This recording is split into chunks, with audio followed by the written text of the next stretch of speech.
नमस्कार मित्रांनो, मी कमलेश यारो का यार केकेस किचनमध्ये तुमच्या सर्वांचं पुन्हा एकदा मनपूर्वक स्वागत. आज मी टिप सिरीजमधली 5वी टिप घेऊन तुमच्यासमोर आलेलो आहे आणि 1 ते 5 टिपमध्ये आपण रेसिपी बनवण्यामागचे बेसिक फंडामेंटल्स क्लिअर करत आहोत. तर पहिल्या 1 ते 4 टिपमध्ये आपण सांगितलं की स्वच्छता ठेवावी किंवा समोरच्याच्या चेहऱ्यावरचा आनंद बघण्यासाठी आपण नवीन नवीन आणि स्वादिष्ट डिशेस बनवाव्यात. पण हे तर कलियुग आहे. या कलियुगात हे सगळं करण्यात माझा काय फायदा, हा बेसिक प्रश्न तुमच्या मनात पडलेला असेल. तर त्याचं उत्तर देण्यासाठी मी ही 5वी टिप घेऊन आलेलो आहे. तर पहिली गोष्ट म्हणजे मित्रांनो, ही एक कला आहे आणि कोणत्याही कलेला कधी मरण नसतं. तर तुमच्या कलागुणांच्या यादीमध्ये भर पाडण्याची सिंपल आणि सोपी पद्धत म्हणून आपण नवीन नवीन रेसिपी बनवाव्यात आणि त्या शिकाव्यात. दुसरी गोष्ट म्हणजे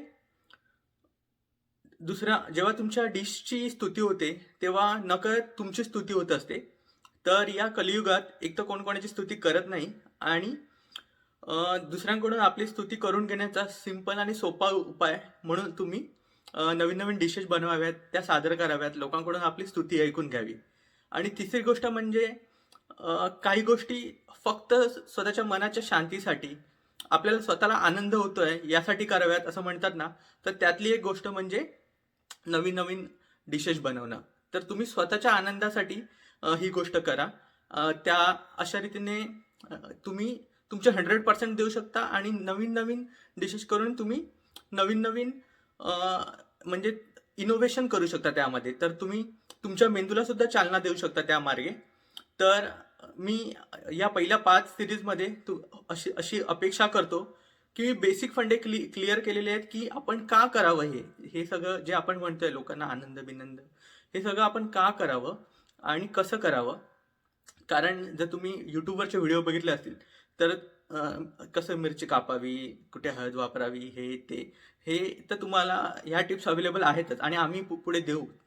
पण बेसिक फंडामेंटल्स, मनाची तयारी आणि मनाची पूर्तता म्हणजे ती गोष्ट करण्यासाठी होणं खूप गरजेचं असतं. तर त्यासाठी या आपण 1 ते 5 टिप्स बनवल्या आहेत. तुम्हाला नक्की आवडल्या असतील. आणि जर का तुम्ही सबस्क्राईब केलं नसेल चॅनेलला तर पहिला आधी सबस्क्राईब करा, लाईक करा आणि तुमच्या मित्रांबरोबर शेअर करा. तर पहिली एक छोटी आणि महत्त्वाची टिप मी तुमच्या समोर देतो या 5व्या टिपमध्ये, की जेवण करत असताना मीठ घालताना तुम्हाला जेवढा अंदाज असेल, तुम्हाला वाटतंय एवढं मीठ या रेसिपीसाठी पुरेसं आहे, त्याच्या 20% कमी मीठ वापरा. म्हणजे जर का मीठ कमी पडलं तर तुम्ही नंतर ॲड करू शकता, पण जर का ते जास्त झालं तर तुम्ही त्यातून काढू नाही शकत.